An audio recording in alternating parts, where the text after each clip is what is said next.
श्री गणेशाय नमः। अतः पंचम स्कंदे पंचमोऽध्यायः। व्यास उवाच इति श्रुत्वा सहस्राक्ष पुनराह बृहस्पतिं युद्धोद्योगं करिष्यामि हयारेर्नाशनाय वै। नोधमेन विना राज्यं न सुखं न च वै यशः। निरुद्धं च शंसन्ते कातरा न च सोधमा। यतीनां भूषणं ज्ञानं सन्तोषो हि द्विजन्मनाम्। उत्तमः शत्रुहननं भूषणं भूतिमिच्छताम्। उद्यमेन हतस्त्वाष्ट्रो न मुचिर्बल एव च। तथैनं निहनिष्यामि महिषं मुनिसत्तमम्। बलं देवगुरुस्त्वं मे वज्रमायुधमुत्तमम्। सहायस्तु हरिर्नूनं तथोमापतिरव्ययः। रक्षोघान् न पठमे साधु करोम्यद्य समुद्यमम्। स्वसैन्याभिनिवेशं च महिषं प्रतिमानद। व्यास उवाच इत्युक्तो देवराजेन वाचस्पतिरुवाचः। सुरेन्द्रं युद्धसंसक्तं स्मितपूर्वं वचस्तदा। बृहस्पतिरुवाच प्रेरयामि न चाहं त्वां न च निर्वारयाम्यहम्। सन्दिग्धेऽत्र जये कामं युध्यस्तश्च पराजये। न तेऽत्र दूषणं किञ्चित् भवितव्यशचीपते। सुखं वा यदि वा दुःखं विहितं च भविष्यति। न मया तत्परिज्ञातं भावि दुःखं सुखं तथा। यत् भार्याहरणे प्राप्तं पुरा वा स्ववेत्सिः। शशीनामेह यथा भार्या मित्रेणामित्रकर्षण। स्वाक्षमस्थेन सम्प्राप्तं दुःखं सर्वसुखापहम्। बुद्धिमानः सर्वलोकेषु विदितोऽहं सुराधिप। कक्मे गता तदा बुद्धिर्यदा भार्या हृता बला। तस्मादुपायः कर्तव्यो बुद्धिमद्भिः सदा नरे।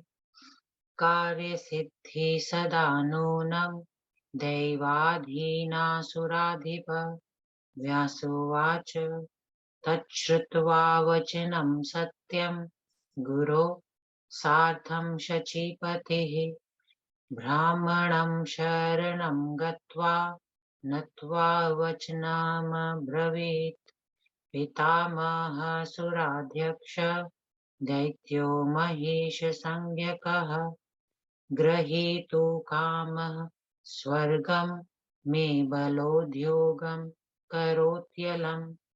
अन्ये च दानवाः सर्वे तत्सैन्यं समुपस्थिता। योद्धुकामा महावीर्या सर्वे युद्धविशारदा।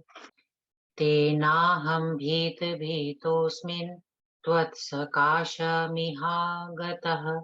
सर्वज्ञोऽसि महाप्राज्ञ साहाय्यं कर्तुमर्हसि। ब्रह्मोवाच गच्छामः सर्व एवाद्य कैलासं त्वरिताव्ययम्। शङ्करं पुरतः कृत्वा विष्णुं च बलिनां वरम्।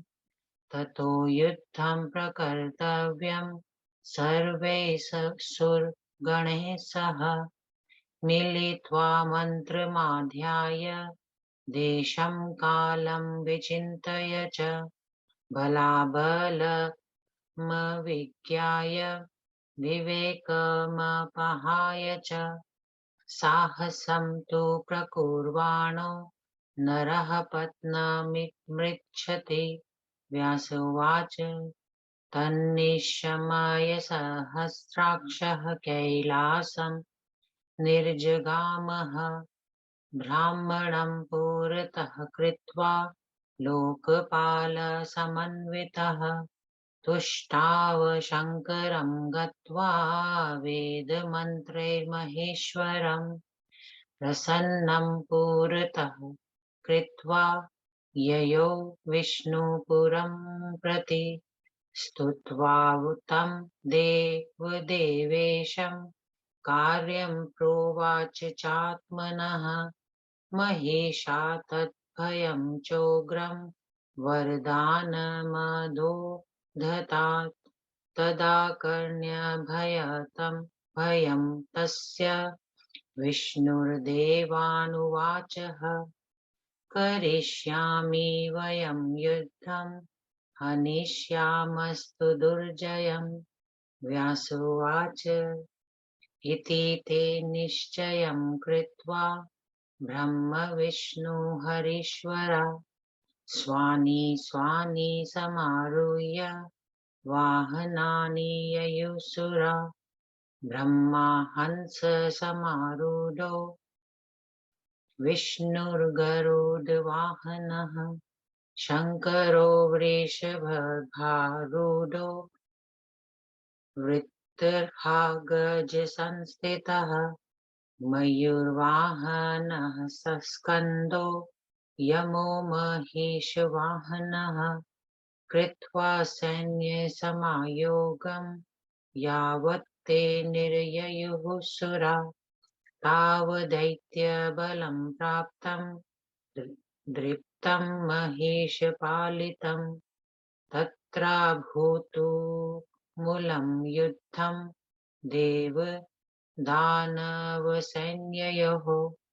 बाणे खड्गैस्तथा प्रासैः मूसलैश्च परश्वधैः गदाभिः शूलैश्चक्रैश्च शक्तितोमरैः मुद्गरैर्भिन्दिपालैश्च हलैश्चैवातिदारुणैः अन्यैश्च विविधैरस्त्रैर्निज धनुस्ते परस्परं सेनानीश्च शूरस्तस्य गजारूढो महाबलः मघवन्तं पञ्चभिस्तैः सायकैः समताडयत् तुराषाढपिताश्छित्त्वा बाणैः बाणास्त्वरान्वितः हृदये चार्घचन्द्रेण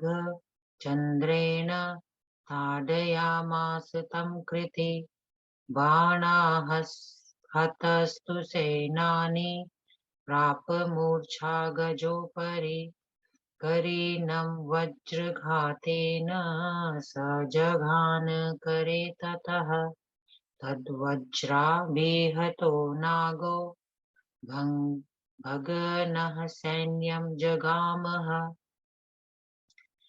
दृष्ट्वा तं दैत्यराट् क्रुधो बिडालाख्यमथाब्रवीत् गच्छ वीर महाबाहो जहीन्द्रं मदगर्वितं वरुणादीन् परान् हत्वा त्वमागच्छ ममान्तिकम्। व्यास उवाच तच्छ्रुत्वा वचनं तस्य बिडालाख्यो महाबलः आरुह्य वारुणं मत्तं जगाम त्रिदशाधिपम् वासवस्तं समायान्तं दृष्ट्वा क्रोधसमन्वितः जगान विशिखैस्तीक्ष्णेन राशिविषसम समप्रभे स तु छित्त्वा शरांस्तूनं स्वशरैश्चापनिःसृते पञ्चाशाद्भिर्जघानाशु वासनं च शिलैर्मुखे तथेन्द्रोऽपि च तान् बाणान् छिष्ट्वा कोपसमन्वितः जघान विशिखैस्तीक्ष्णै राशिविषसमप्रभे स तु छित्त्वा शरास्तूणं स्वशरैश्चापनिःसृते गदया ताडयामास गजं तस्यैकरोपरि स्वकरे निहतो नागश्चकारार्तस्वरं मुहुः परिवृत्य जघानाशु दैत्यसैन्यं भयातुरं दानवस्तु गजं वीक्ष्य परावृत्य गतं रणात् समाविश्य रथे रम्ये जगामाशु सुरान् रणे तुराक्षादपि तं वीक्ष्य रथस्थं पुनरागतम् अहनद्विशिखैस्तीक्ष्णे राशिविषसमप्रभे सोऽपि क्रुद्धश्चकारोग्रां बाणवृष्टिं महाबलः बभूव तुमुलं युद्धं तयोस्तत्र जयैषिणो इन्द्रस्तु बलिनं दृष्ट्वा कोपेनाकुलितेन्द्रियः जयन्तमग्रतः कृत्वा युयुधे तेन संयुतः जयन्तस्तु शितैर्बाणैस्ततं जघान स्तनान्तरे पञ्चभिः प्रबलाकृष्टैरसुरं मदगर्वितं स बाणाभिहतस्तावन्निपपात रथोपरि अतिवाह्य रथं सूतो निर्जगाम रणाजिरात् तस्मिन् विनिर्गते दैत्ये बीडाक्लाख्येऽथ मूर्छिते जय शब्दो महानासीत् दुन्दुभीनां च निःस्वनः सुराः प्रमुदिता सर्वे तुष्टुवुस्तं शचीपतिं जगुर्गन्धर्वपत्यो न नृतुश्चाप्सरो गणा चूकोपमहिषः श्रुत्वा जयशब्दं सुरेकृतं प्रेषयामास तत्रैव ताम्रं परमदापहम् ताम्रस्तु बहुभिः सार्धं समागत्य रणाजिरे शरवृष्टिं चकाराशु तडित्वानिव सागरे वरुणः पाशमुद्यम्य जगाम त्वरितस्तदा यमश्च महिषारूढो दण्डमादाय निर्ययो तत्र युद्धमभूद्घोरं देवदानवयोर्मिथ बाणैः खड्गैश्च मुसलैः शक्तिभिश्च परश्वधे दण्डेन निहतस्ताम्रो यमहस्तोद्यतेन च न चचाल महाबाहो सङ्ग्रामाङ्गणतस्तदा चापमाकृष्य वेगेन मुक्त्वा तीव्राच्छिलीमुखान् इन्द्रादीन् हनन्तूर्णं ताम्रस्तस्मिन् रणाजिरे तेऽपि देवाः शरैर्दिव्यैर्निशीतैश्च शिलाशिते निजघनुर्दानवान् क्रुद्धा तिष्ठेति चुक्रुषुः निहतस्यै सुरे दैत्यो मूर्छामाप रणाङ्गणे हाहाकारो महानासीत् दैत्यसैन्ये भयातुरे। इति श्रीदेवी भागवते पंचम स्कंदे दैत्यसैन्ये पराजयो नाम पंचमोऽध्यायः। पंचम स्कंदे पांचवा अध्याय। हिंदी अनुवाद। देव दानव संग्राम और ताम्र की पराजय। व्यास जी बोले, हे महाराज जन्मेजय, ये दोनों बातें सुनकर हजार नेत्रों वाले इंद्र ने बृहस्पति से कहा, हे गुरुदेव, मैं तो महिषासुर का विनाश करने के लिए युद्ध की तैयारी करूंगा, क्योंकि उद्योग के बिना न राज्य मिलता है, न आनंद प्राप्त होता है और न यश ही प्राप्त होता है। कायर लोग ही निरुद्योगिता की सराहना करते हैं, किंतु उद्योग परायण लोग ऐसा नहीं करते। जैसे साधु सन्यासियों के लिए ज्ञान आभूषण होता है और ब्राह्मणों का संतोष भूषण होता है, उसी प्रकार अपनी उन्नति चाहने वाले राजाओं के लिए शत्रु विनाश का उद्योग ही भूषण होता है। क्योंकि उद्योग से ही मैंने पूर्व काल में वृत्तासुर, नमूची तथा बल नामक राक्षस का वध किया था।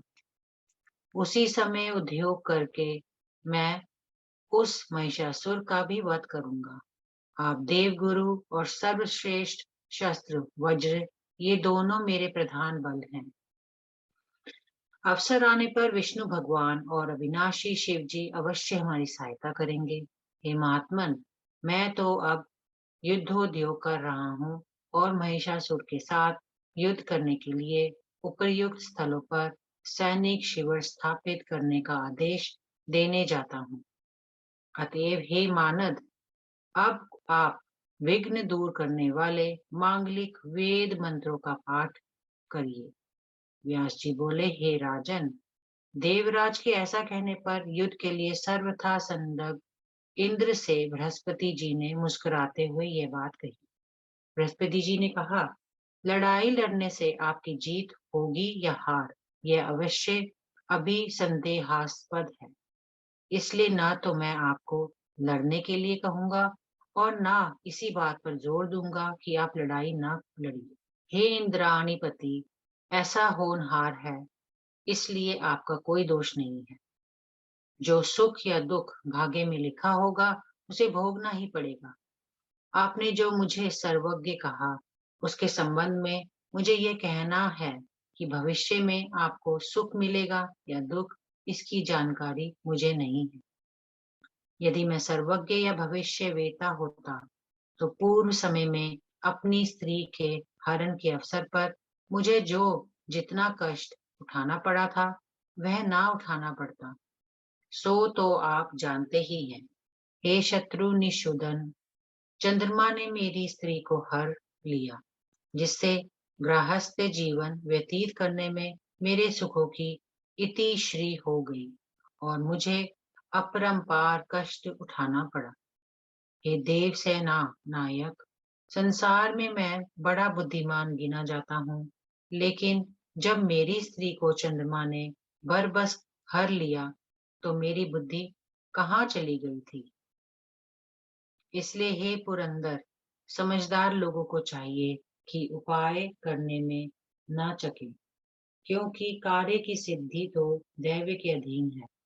व्यास जी ने कहा कि जब इंद्र ने गुरु बृहस्पति की मतलब से भरी हुई सच्ची बात सुनी तो ब्रह्मा जी की शरण में जाकर सिर निभाया और यह बात बोले, हे पितामह, हे देवताओं के अध्यक्ष, महिष नाम का दैत्य मेरे स्वर्ग को हड़पने के लिए बड़ी भारी सेना जुटा रहा है।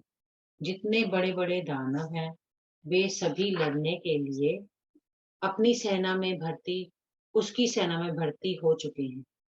वे सभी युद्ध संचालन कला में निपुण हैं और एक से एक बढ़कर महाबलशाली हैं। इसी कारण मैं अत्यंत भयभीत होकर आपके पास आया हूँ। हे विशाल बुद्धिमान, आप सर्वज्ञ हैं, अतएव मेरी सहायता करिए। ब्रह्मा जी ने कहा, अभी हम लोग कैलाश चलें और शिव जी को साथ लेकर उनके नेतृत्व में बलशालियों में अग्रगण्य विष्णु के पास जाएं। तब सर्वदेव सम्मेलन में सबकी सलाह लेकर और देश काल का विचार करके निर्णय लिया जाएगा कि युद्ध करना चाहिए या नहीं। क्योंकि जो लोग अपनी शक्ति तथा दुर्बलता को नहीं जानते और ना उस पर विचार ही करते हैं, फिर भी जोखिम का काम उठा लेते हैं, तो उनके पतन की पूरी संभावना बनी रहती है। व्यास जी ने कहा, यह बात सुनकर इंद्र ब्रह्मा जी के नेतृत्व में यम, अग्नि, कुबेर आदि लोकपालों को साथ लेकर कैलाश की ओर चले। वहां जाकर रुद्राध्याय के वेद मंत्रों से शंकर जी की स्तुति की। भगवान आशुतोष को प्रसन्न करके वे उनके नेतृत्व में विष्णु लोक गए। उन देवाधिपति की स्तुति करने के बाद अपने आने का उद्देश्य बतलाते हुए इंद्र ने कहा, हे महिष के कारण देवलोक को बड़ा खतरा पैदा हो गया है और वरदान पा जाने से उस दैत्य के मद का कोई ठिकाना नहीं है। जन संकट की यह बात सुनकर विष्णु भगवान ने देवताओं से कहा कि हम देवताओं को महिष से युद्ध करके उसका वध कर डालना चाहिए। व्यास जी ने कहा, देव सम्मेलन में युद्ध करने का ऐसा निर्णय करके ब्रह्मा, शिव, इंद्र आदि देवता अपने अपने वाहनों पर बैठकर चले। ब्रह्मा जी हंस पर, विष्णु गरुड़ पर, शिव जी बैल पर और इंद्र ऐरावत हाथी पर बैठे। स्कंद कुमार मोर पर और यमराज भैंसे पर बैठे। इधर सेना की पूरी तैयारी करके देवता लोग समर भूमि में आए। उधर महिष के प्रधान सेनापतित्व में अहंकार से भरे हुए दैत्यों की सेना आई। तब देव सेना और दानव सेना में बड़ी घमासान लड़ाई छिड़ गई। तीर, तलवार, गदा, भाला, मूसर, फरसा, पटा, बनेठी, त्रिशूल, चक्र, बर्छी, गड़ासा, मुंगरा, ढेल, बांस, हल और दूसरे दूसरे बड़े भयंकर हथियारों से एक दूसरे पर प्रहार करने लगे। तब महिष का सेनापति चिक्षुर हाथी पर चढ़कर चढ़ने लड़ने लगा। उसने इंद्र के ऊपर 5 बाण चलाए। इंद्र ने भी बड़ी फुर्ती के साथ अपने बाणों से उस पर और उसके हाथी की सूंड पर अपने वज्र का प्रहार किया। वज्र के आघात से घायल होकर हाथी भागा तो सारी सेना में भगदड़ मच गई। सेना को भागते देखकर महिषासुर क्रुद्ध हो उठा और उसने उपसेनापति बिडाल से कहा, हे वीर, हे महाबाहो, तुम जाओ और उस मदगवंती इंद्र तथा वरुण आदि अन्य देवताओं को मारकर मेरे पास लौट आओ। व्यास जी बोले, बलवान बिडाल अपने स्वामी का वचन सुनकर एक मतवाले हाथी पर सवार होकर इंद्र की ओर चला। उसे अपनी तरफ आते देख इंद्र ने अत्यंत क्रुद्ध होकर नागों की तरह भयानक विषैले बाणों से उस पर प्रहार किए। किंतु वीर विडाल ने अपने धनुष पर चढ़े बाणों से इंद्र के बाणों को काट डाला और बड़ी फुर्ती के साथ देवराज पर एक साथ 50 बाण छोड़े। तब क्रुद्ध होकर इंद्र ने भी उसके बाणों को काटकर सर्प के समान भयानक बाणों की वर्षा की। किंतु बिडाल ने अपने बाणों से इंद्र की बाण वर्षा व्यर्थ कर दी। तब अपनी गदा से इंद्र ने उसके हाथी की सूंड पर मारा। सूंड पर गदा का आघात लगने से वह चिघाड़ता हुआ भागा। उसके पैरों से कुचलकर बहुतेरे दैत्य मर गए और समस्त दानवी सेना में खलबली मच गई। तब बिडाल ने देखा कि हाथी भाग खड़ा हुआ है। तब वह रथ पर सवार होकर पुनः युद्धभूमि में पहुंचा। इंद्र ने उसे पुनः उपस्थित देखा तो सर्प के समान भयानक और तीक्ष्ण बाणों से उस पर आघात किया। महाबली दानव विडाल ने भी क्रुद्ध होकर भवा भयावह बाण वर्षा की। इस प्रकार विजय के इच्छुक उन दोनों योद्धाओं में घनघोर युद्ध हुआ। तब इंद्र ने देखा कि बिडाल बहुत प्रबल पड़ रहा है तब इंद्र अत्यधिक कुपित हो उठे। अब उन्होंने अपने पुत्र जयंत को भी साथ ले लिया और बिडाल दैत्य से लड़ने लगे। जयंत ने भी अपने 5 तीक्ष्ण बाणों से मदवत बिडाल के वक्षस्थल पर प्रहार किए। उन बाणों के आघात से बिडाल मूर्छित होकर रथ पर ही लौट गया। तब उसका सारथी रथ को रणभूमि से बाहर भगा ले गया। इस प्रकार घायल होकर बिडाल के चले जाने पर चारों ओर देवताओं की जय जयकार और दुंदुभी भी गड़गड़ाहट सुनाई देने लगी। सब लोग प्रसन्न होकर शचीपति इंद्र की स्तुति करने लगे। इस प्रसन्नता के उपलक्ष्य में गंधर्व गाने लगे और अप्सराएं नाचने लगी। इस प्रकार देवताओं के जय जयकार का निनाद सुनकर महिष बहुत क्रुद्ध हुआ और उसने शत्रु का मद चूर्ण करने वाले ताम्र नाम के महान असुर को इंद्र से लड़ने के लिए भेजा।